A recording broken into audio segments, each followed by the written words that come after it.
দর্শক স্বাগতম আন্তর্জাতিক সংবাদে। প্রথমে সংবাদ শিরোনাম, এরপর বিস্তারিত। প্রথমে জানিয়ে দিব দক্ষিণ আফ্রিকায় ভয়াবহ মিনিবাস সংঘর্ষ, নিহত 10।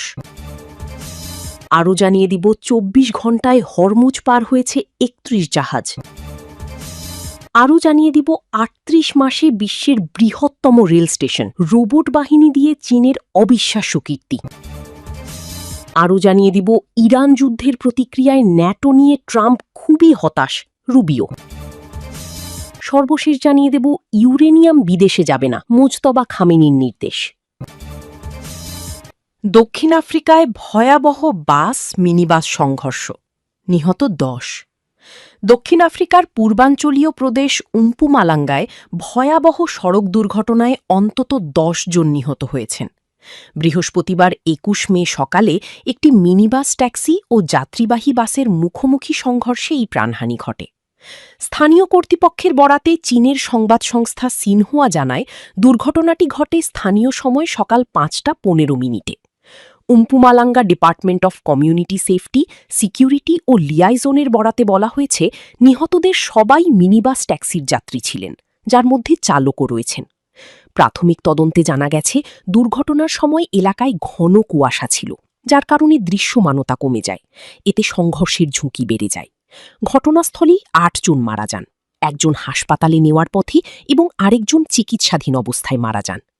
অন্যদিকে বাসের চালক সামান্য আহত হয়েছেন এবং বাসের এক যাত্রী অক্ষত অবস্থায় বেঁচে যান। কর্তৃপক্ষ জানিয়েছে, দুর্ঘটনার সঠিক কারণ এখনও তদন্তাধীন, তবে বেপরোয়া বা অবহেলাজনিত ড্রাইভিংয়ের বিষয়টিও খতিয়ে দেখা হচ্ছে। 24 ঘণ্টায় হরমুজ পার হয়েছে 31 জাহাজ। ইরানের নিয়ন্ত্রণে থাকা হরমুজ প্রণালী দিয়ে গত 24 ঘণ্টায় 31টি জাহাজ চলাচল করেছে বলে জানিয়েছে দেশটির Islamic Revolutionary Guard Corps, IRGC। বৃহস্পতিবার 21 মে ইরানের তাসনিম সংবাদ সংস্থায় প্রকাশিত এক বিবৃতিতে বলা হয়, চলাচলকারী জাহাজগুলোর মধ্যে তেলবাহী ট্যাঙ্কার, কন্টেইনার জাহাজ এবং অন্যান্য বাণিজ্যিক জাহাজও ছিল। IRGCর দাবি, জাহাজগুলো তাদের নৌবাহিনীর সমন্বয় ও নিরাপত্তা ব্যবস্থার মধ্য দিয়ে নিরাপদে প্রণালী অতিক্রম করেছে। মধ্যপ্রাচ্যে উত্তেজনার মধ্যেই বিশ্বের অন্যতম গুরুত্বপূর্ণ এই নৌপথে জাহাজ চলাচল নিয়ে নতুন করে নজর তৈরি হয়েছে। এখন থেকে হরমুজে ইরানি নিয়ন্ত্রণাধীন এলাকা দিয়ে যে কোনো জাহাজ পারাপারের ক্ষেত্রে দেশটির নবগঠিত নৌ কর্তৃপক্ষের আগাম অনুমতি এবং সমন্বয় রক্ষা করা বাধ্যতামূলক করা হয়েছে। 38 মাসে বিশ্বের বৃহত্তম রেল স্টেশন, রোবট বাহিনী দিয়ে চীনের অবিশ্বাস্য কীর্তি। সদ্য সমাপ্ত গত সপ্তাহে মার্কিন প্রেসিডেন্ট ডোনাল্ড ট্রাম্পের উচ্চ পর্যায়ের সফরসঙ্গী দলের অংশ হিসেবে ইলন মাস্ক চীন সফর করেন। সফরকালে তিনি নিজের সামাজিক যোগাযোগ মাধ্যম এক্সে, সাবেক টুইটারে, চীনের চংকিং ইস্ট রেলওয়ে স্টেশন নির্মাণের একটি ভিডিও শেয়ার করেন।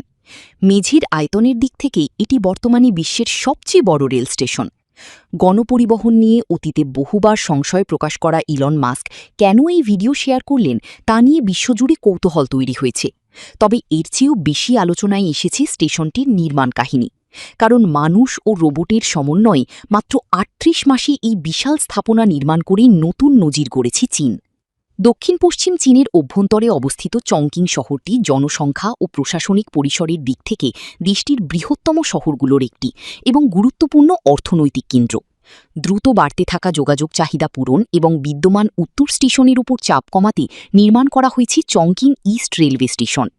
এটি কেবল একটি রেল স্টেশন নয়, বরং বিশাল বহুমুখী ট্রানজিট কমপ্লেক্স। 2025 সালের মে মাসে সাধারণ মানুষের জন্য এটি উন্মুক্ত করা হয়। বিশ্বের অনেক দেশ যেখানে বড় অবকাঠামো প্রকল্প শেষ করতে কয়েক দশক সময় নেয়, সেখানে চীন 1.22 মিলিয়ন বর্গমিটারের এই বিশাল স্টেশন নির্মাণ করেছে মাত্র 3 বছরের কিছু বেশি সময়।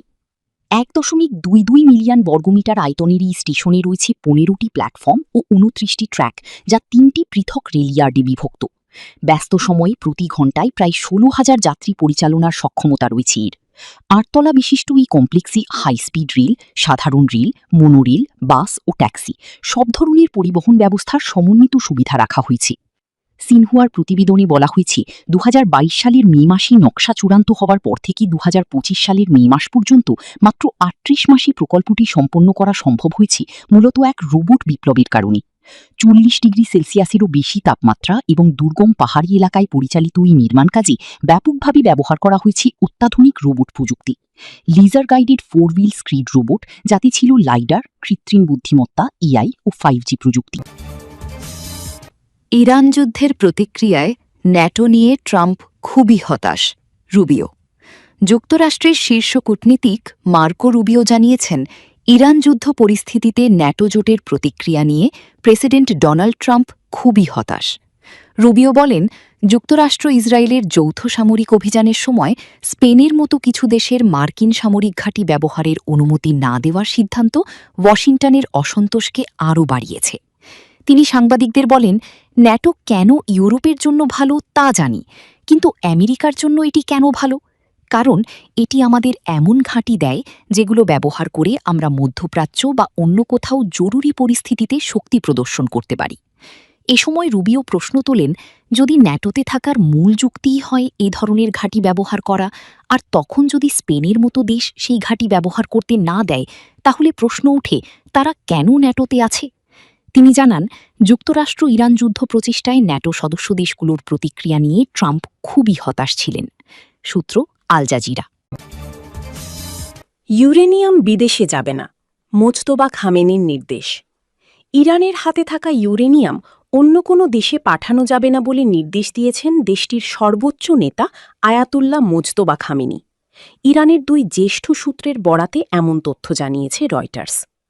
ইরানের এক সূত্র রয়টার্সকে বলেন, সর্বোচ্চ নেতার নির্দেশ এবং রাষ্ট্রীয় প্রতিষ্ঠানের ঐকমত্য হল সমৃদ্ধ ইউরেনিয়ামের মজুদ দেশের বাইরে যাবে না। সূত্রগুলোর দাবি, ইরানের শীর্ষ কর্মকর্তারা মনে করছেন ইউরেনিয়াম বিদেশে পাঠানো হলে ভবিষ্যতে যুক্তরাষ্ট্র বা ইসরায়েলের হামলার মুখে দেশটি আরও দুর্বল হয়ে পড়বে। এই খবর সামনে আসার পর আবারও উত্তেজনা বাড়তে পারে যুক্তরাষ্ট্র ও ইরানের মাঝে। রয়টার্স জানিয়েছে, এই সিদ্ধান্তের ফলে যুক্তরাষ্ট্রের অন্যতম প্রধান দাবির বিপরীতে আরও কঠোর অবস্থান নিল তেহরান, যা চলমান শান্তি আলোচনাকে জটিল করে তুলতে পারে। মার্কিন প্রেসিডেন্ট ডোনাল্ড ট্রাম্পের জন্যেও এটি নতুন চাপ তৈরি করতে পারে বলে ধারণা করা হচ্ছে। ইসরায়েলি কর্মকর্তারা রয়টার্সকে জানিয়েছেন, ট্রাম্প নাকি ইসরায়েলকে আশ্বাস দিয়েছেন ইরানের উচ্চমাত্রায় সমৃদ্ধ ইউরেনিয়ামের মজুদ দেশটির বাইরে সরিয়ে নেওয়া হবে এবং যে কোনো শান্তি চুক্তিতে এই বিষয়টি অন্তর্ভুক্ত থাকবে। দীর্ঘদিন ধরেই ইসরায়েল, যুক্তরাষ্ট্র ও পশ্চিমা দেশগুলো অভিযোগ করে আসছে ইরান পারমাণবিক অস্ত্র তৈরির চেষ্টা করছে। বিশেষ করে ইরানের 60% পর্যন্ত ইউরেনিয়াম সমৃদ্ধ করার কার্যক্রম নিয়ে তাদের উদ্বেগ রয়েছে, কারণ বেসামরিক ব্যবহারের জন্য এত উচ্চমাত্রার প্রয়োজন হয় না, আর পারমাণবিক অস্ত্র তৈরির জন্য প্রয়োজন প্রায় 90% সমৃদ্ধ ইউরেনিয়াম। তবে ইরান বরাবরই পারমাণবিক অস্ত্র তৈরির অভিযোগ অস্বীকার করে আসছে। ইসরায়েলের প্রধানমন্ত্রী বেনিয়ামিন নেতানিয়াহু বলেছেন, ইরানের সমৃদ্ধ ইউরেনিয়াম দেশ থেকে সরানো, প্রক্সি গোষ্ঠীগুলোকে সমর্থন বন্ধ করা এবং ব্যালিস্টিক ক্ষেপণাস্ত্র সক্ষমতা ধ্বংস না হওয়া পর্যন্ত তিনি যুদ্ধ শেষ হয়েছে বলে মনে করবেন না। তবে ইউরেনিয়াম বিদেশে পাঠানোর বিষয়ে হোয়াইট হাউস ও ইরানের পররাষ্ট্র মন্ত্রণালয় আনুষ্ঠানিক কোনো মন্তব্য করেনি।